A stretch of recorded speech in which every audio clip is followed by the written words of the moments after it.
नमस्कार शेतकरी बंधूंनो, तर आपलं सुद्धा सोयाबीन पीक हे फुलोरा अवस्थेत आहे का? तर फुलोरा अवस्थेत असताना आपल्याला ह्या 4-5 गोष्टी या ठिकाणी टाळायच्या आहे. तर शेतकरी बंधूंनो, फुलोरा अवस्थेत आपलं सोयाबीन पीक असताना आपल्याला नत्रयुक्त खताचा या ठिकाणी वापर टाळायचा आहे. त्यानंतर शेतकरी बंधूंनो, फवारणी करते वेळी आपल्याला सोयाबीन पिकामध्ये गॅस पॉइझन सारख्या कीटकनाशकाचा या ठिकाणी वापर टाळायचा आहे. त्यामध्ये जर बघितलं गेलं तर प्रोपेनोफॉस असेल, सायपरमेथ्रिन असेल, फिनॉल्फॉस असेल किंवा पेंटॉइड असेल यासारखे कंटेंट या ठिकाणी टाळायचं आहे.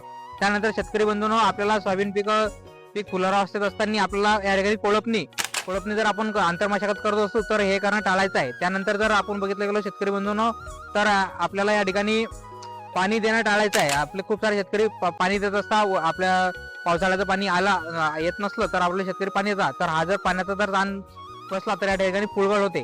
त्यानंतर शेतकरी बंधूंनो, आपल्याला फुलोरा अवस्थेत असताना सर्वात महत्वाची गोष्ट म्हणजे तणनाशकाचा वापर या ठिकाणी टाळायचा आहे. तर शेतकरी बंधूंनो, तुमचं सुद्धा सोयाबीन पीक फुलोरा अवस्थेत असेल तर तुम्ही अशा प्रकारे काळजी घेणे गरजेचे आहे.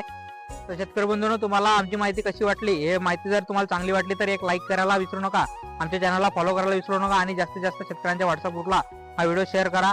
तोपर्यंत भेटूया मित्रांनो पुढच्या व्हिडिओमध्ये. तोपर्यंत राम राम.